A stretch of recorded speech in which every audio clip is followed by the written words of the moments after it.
الإيمان والإسلام. الصلاة والسلام على أشرف الأنبياء والمرسلين وعلى آله وأصحابه وسلم. أما بعد. Hadirin bapak-bapak dan ibu-ibu yang insya Allah pada malam hari ini dirahmati oleh Allah Subhanahu wa Ta'ala.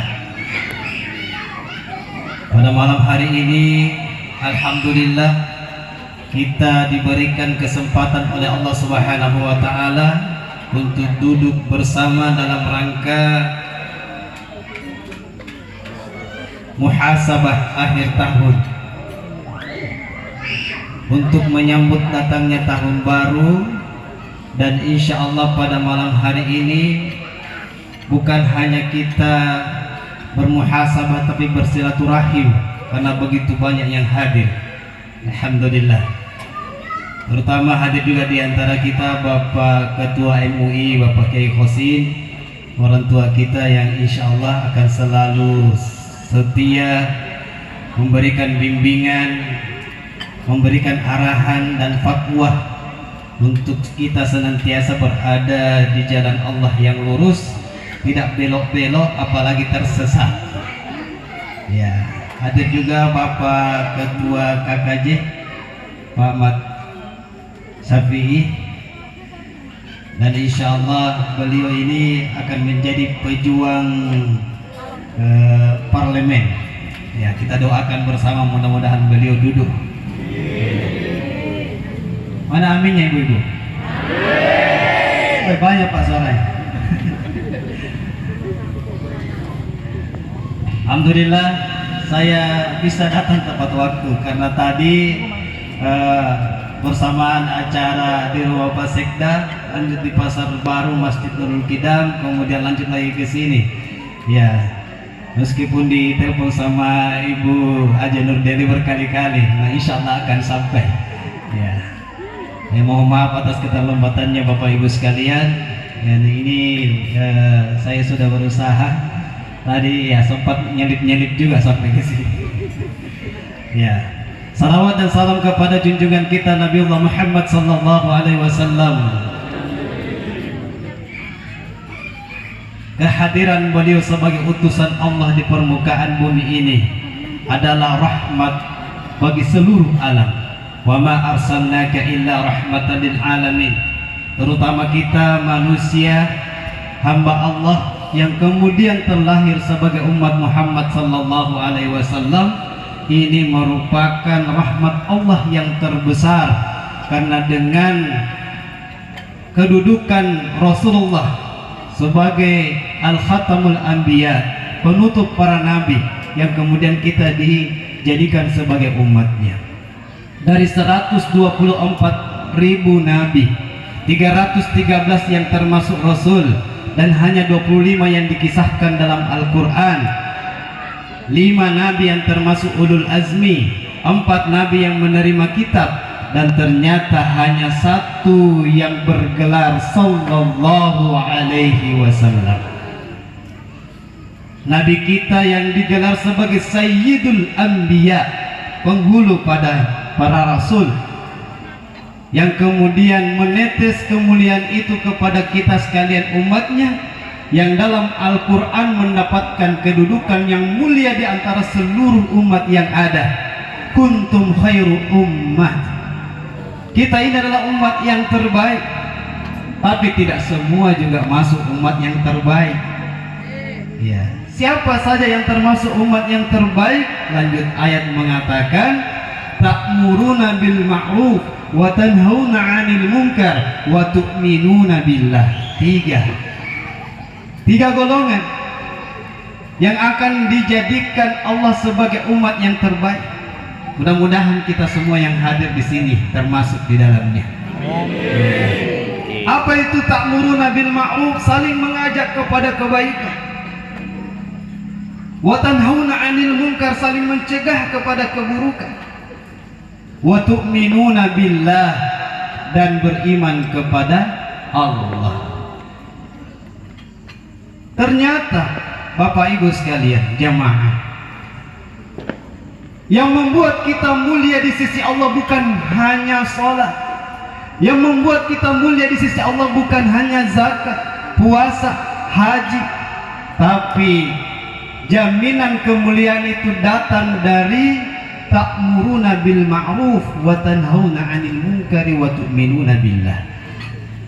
Kalau kita mengajak orang untuk berbuat kebaikan, mengajak untuk beribadah dan taat kepada Allah, termasuklah kita dalam golongan itu. Jadi dakwah itu bukan hanya tugasnya kiai, ulama, ustadz, para guru, tapi semua yang namanya umat Islam wajib hukumnya berdakwah. Wajib, Pak. Jadi kalau kita tidak berdakwah dapat dosa, karena hukumnya wajib. Bagaimana Pak Ustadz, saya tidak bisa naik mimbar? Jangankan mau naik pegang saja sudah gemetar. Bagaimana Pak Ustadz mau saya ajak orang, saya saja belum benar. Ya. Kalau perintah dakwah tidak mesti kita naik mimbar, tidak mesti kita berkor-kor untuk mengajak orang kebaikan melalui dakwah bil lisan. Tapi kata Al-Quran dalam surah At-Tahrim ayat 6, ya ayyuhalladzina amanu qu anfusakum wa ahlikum nar. Ini konsep dakwah. Wahai orang-orang yang beriman, jagalah dirimu dan keluargamu dari api neraka. Jadi kalau kita mau berdakwah, Bu, kata Nabi, mulai dari diri sendiri, ibda binafsi. Kemudian siapa lagi? Keluarga. Apalagi kepala keluarga, imam dalam rumah tangga, istri dan anak-anaknya menjadi tanggungan baginya, karena nanti akan dipertanyakan oleh Allah bagaimana anak dan istrinya.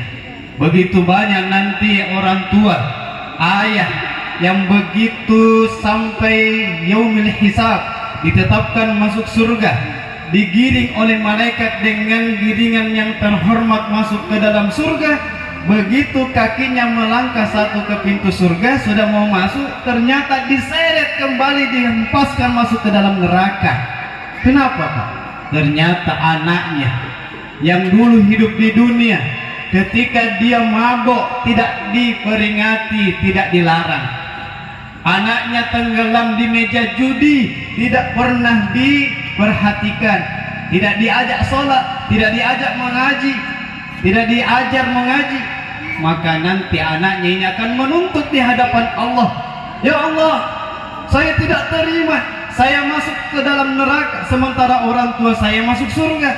Saya dulu berbuat maksiat, dia melaksanakan ibadah, tenang-tenang saja, saya tidak pernah dilarang.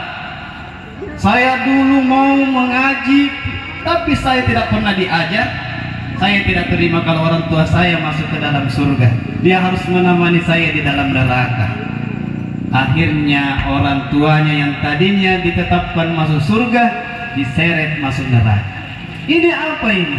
Ini adalah pertanggungjawaban di hadapan Allah, karena anak istri adalah amanah yang diberikan kepada setiap pemimpin-pemimpin keluarga. Ya, masih ada yang anak muda? Masih ada? Semuanya muda. Yang merasa muda saja. Yang belum kawin ada? Yang perempuan masih ada belum kawin? Nah, bilang belum nikah, Pak. Kalau kawin sudah salah. Salah ya? Masih ada? Kalau masih ada, kita doakan supaya ketemu jodohnya di 2024. Wah, ini yang sudah punya istri tadi juga amin. Mau nambah, Pak?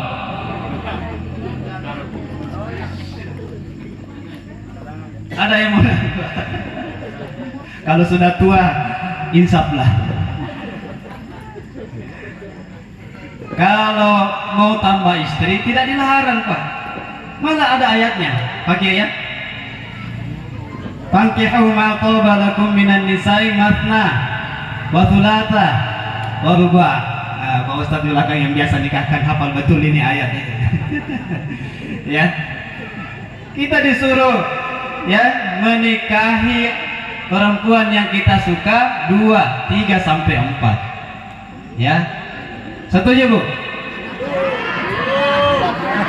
Setuju, Bu? Tidak, Pak.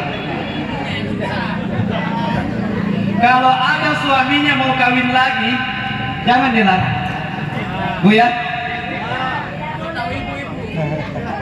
Tidak boleh katanya, pakai penekanan lagi, tidak boleh. Jangan dilarang, tapi kasih 3 syarat. Kalau bapak mau kawin lagi boleh, tapi ada 3 syaratnya. Yang pertama, dia harus lebih cantik daripada saya. Jadi suaminya, wah, banyak di Facebook. Yang kedua, dia harus lebih soleh daripada saya. Nah, banyak di pesantren. Yang ketiga, langkahi dulu mayatku. Ini yang digaris bawahi, ya.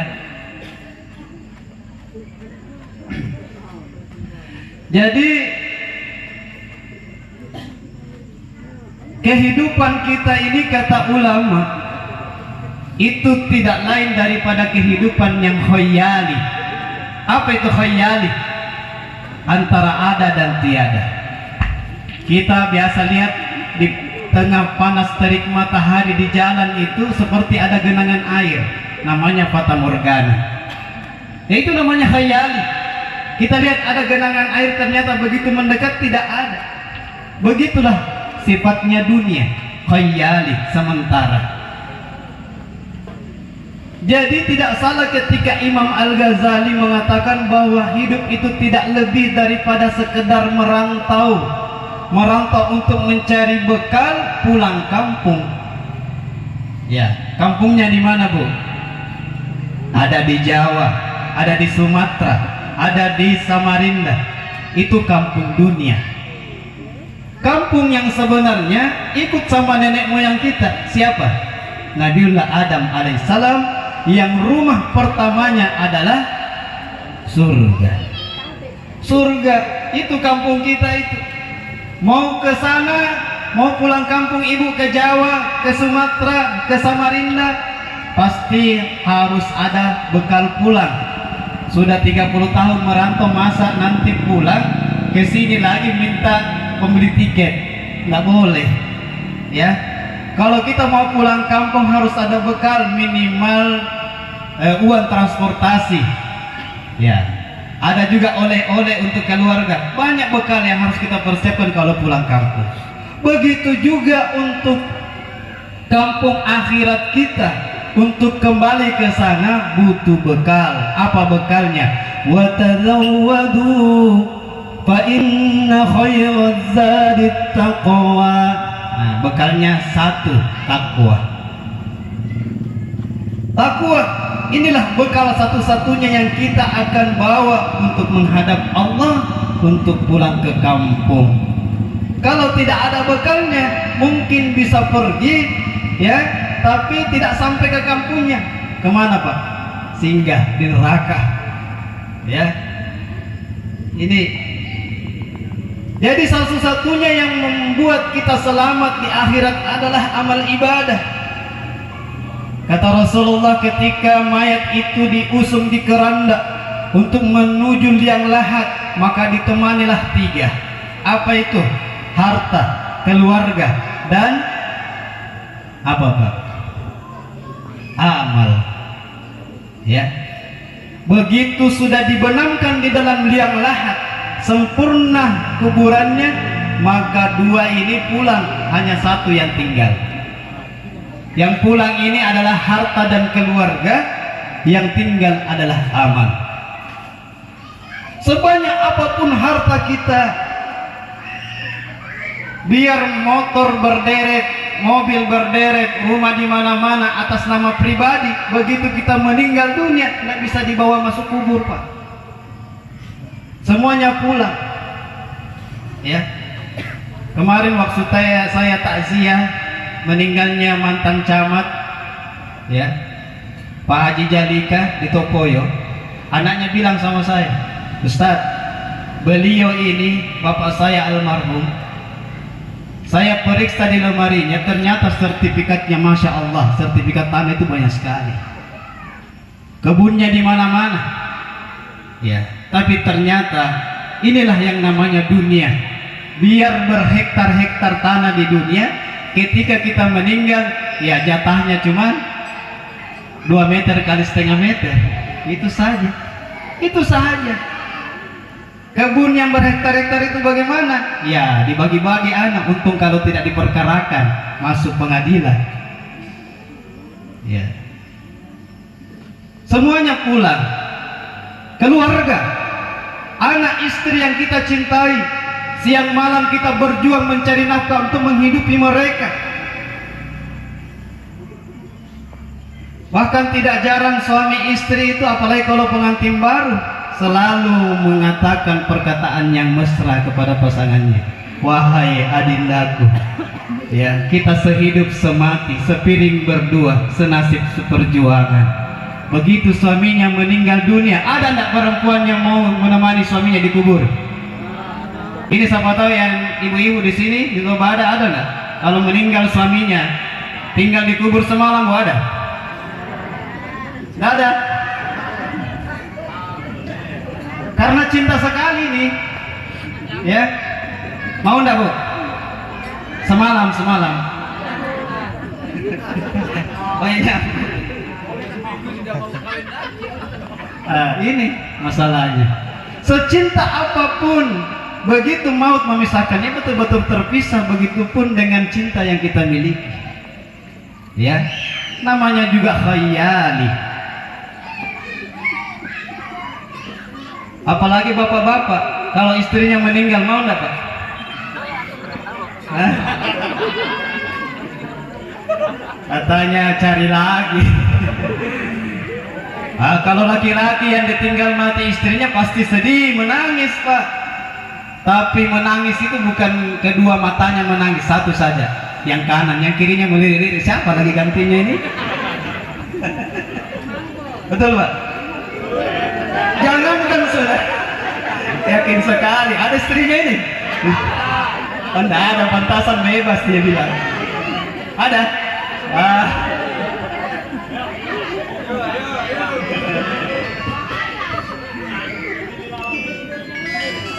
Tidur di luar. Tidak dapat jatah lagi ya, jatah makan.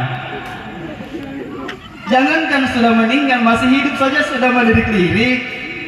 Ya, ini tenang, Pak. Orang yang selalu mau mencari istri-istri padahal ada istrinya, itu tanda-tanda penghuni surga. Kenapa? Karena di surga itu tidak bisa satu istri. Ya, diiringi oleh bidadari, wildanun mukhalladun, perempuan-perempuan yang remaja, cantik jelita, yang kiri kanan melayani. Ya, jadi kalau ibu-ibu tidak terbiasa dengan ya suami dikelilingi oleh bidadari, berarti tidak mau masuk surga itu.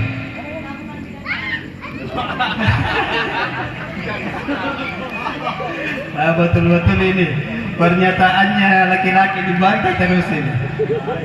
Ya. Jangan-jangan sebentar kita makan sop tidak pakai kuah ini. Begitu saja itu. Jadi khayali, semua ditinggal untuk dunia, yang kita bawa hanya amal ibadah. Oleh karena itu Allah Subhanahu wa ta'ala memperingati kita dengan yang namanya dunia ini ada pergantian masa, pergantian waktu. Hari berganti hari, minggu berganti minggu, bulan berganti bulan, tahun berganti tahun. Tidak ada satu orang pun yang ditunggu oleh waktu. Tidak ada satu orang pun yang hidup dengan kekal. Bahkan orang yang diberi umur yang panjang itu akan jadi peringatan. Peringatan bagi orang yang masih hidup. Apa peringatannya? Dalam surah Yasin dikatakan, "Wa man nu'ammirhu nunakkishu fil khalqi afala ya'qilun." Barang siapa yang kami berikan umur yang panjang, maka kami akan kembalikan di penciptaan awalnya. Afala ya'qilun, apakah kamu tidak berpikir? Apa itu maksudnya? Orang yang sudah sangat tua, umurnya panjang, itu akan dikembalikan seperti anak-anak. Anak-anak. Jadi tidak bagus jika itu umur panjang sekali. Jadi jangan selalu minta doa umur panjang. Ya. Dikembalikan kita dalam kondisi awal. Kalau anak kita lahir tidak punya gigi, nanti kalau sudah sangat tua tidak ada juga giginya. Kalau anak kita kencingnya di celana, tua sekali juga kencing di celana. Anak kita makan disuapi, kita juga makan disuapi. Anak kita merengek-rengek, tahunya nangis saja, lapar nangis, ngantuk nangis. Begitu juga orang yang sudah sangat tua. Makanya Nabi meminta umur itu hanya 63 tahun. Seandainya Nabi mau panjang umurnya dikasih, tapi Nabi minta 63 tahun saja, supaya terhindar dari satu penyakit yang tidak ada obatnya. Apa itu? Pikun. Penyakit pikun. Pikun tidak ada lagi obatnya. Jadi makanya ada istilah ya, memang kalau sudah tua, ya begitu. Kita diberikan umur oleh Allah ini sangat sebentar. Yudabbirul amra minas sama'i ilal ardi thumma ya'ruju ilaihi fi yawmin kana miqdaruhu alfa sanatin mimma ta'udun. Dialah Allah yang mengatur urusan dari langit turun ke bumi, kemudian kembali lagi kepadanya dalam kurun waktu 1 hari yang menurut perhitungan manusia sama dengan 1000 tahun. Jadi 1000 tahun dunia ini sama dengan 1 hari perhitungan akhirat. Jadi kalau kita ini tahun 2023 berapa hari? 2 hari saja. 2 hari saja. Kalau umurnya Nabi, ya karena kita ini umat mengikut kepada Nabi. Walikulli ummatin ajal. Walikulli ummatun ajalah. Fa idza jaa ajaluhum la yastakhiruna sa'atan wa la yastaqdimun. Kita ini punya ajal mengikut kepada Nabi. Kalau Nabi kita 63 tahun, rata-rata umatnya seperti itu. Ya. Kalau Nabi Nuh berdakwahnya saja 950 tahun. Umurnya berapa? Lebih 1000 tahun. Kalau ada yang meninggal umur 200 tahun, umatnya Nabi Nuh dianggap meninggalnya itu mati anak-anak. Masih anak-anak dia. Kalau disunat umur 80 tahun. Sunnah.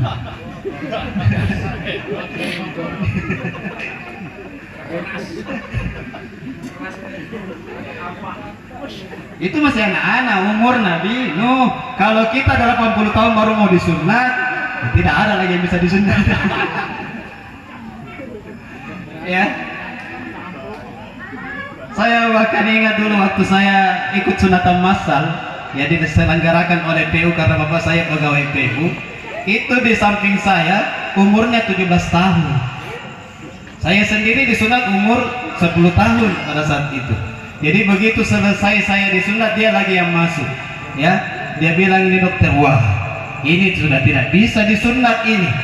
Mamanya langsung teriak, oh dokter usahakan disunat hari ini dok. Karena anak saya ini kalau gagal hari ini disunat, berarti sudah 6 kali gagal sunat. Karena setiap nomornya dapat, antriannya sudah dapat, kabur. Ya, tolong dok disunat saja. Kalau ini mau disunat, nggak bisa langsung disunat, dicukur dulu. Sudah terlambat, ya. Terlambat. 17 tahun sudah terlambat, apalagi 80 tahun. Tapi ini belum ada apa-apanya dibandingkan umatnya Nabi Nuh. Kalau umat Nabi Muhammad standar umurnya 63 tahun, berarti kalau kita pakai ukuran akhirat, rata-rata hanya 1,5 jam saja dalam ukuran waktu akhirat kehidupan kita. Begitu singkatnya, sehingga Allah berikan peringatan kepada kita melalui surah Al-Asr. Wal 'asr innal insana lafi khusr illa alladziina aamanu wa 'amilus shalihati wa tawashaw bil haqqi wa tawashaw bis sabr. Ini peringatan Allah supaya kita tidak lalai dalam memaksimalkan waktu untuk beribadah kepada Allah Subhanahu wa taala. Semua kita ini merasa rugi. Rugi karena apa? Rugi karena kehilangan kesempatan untuk beribadah. Ya. Kalau rugi yang kita maksud biasanya hanya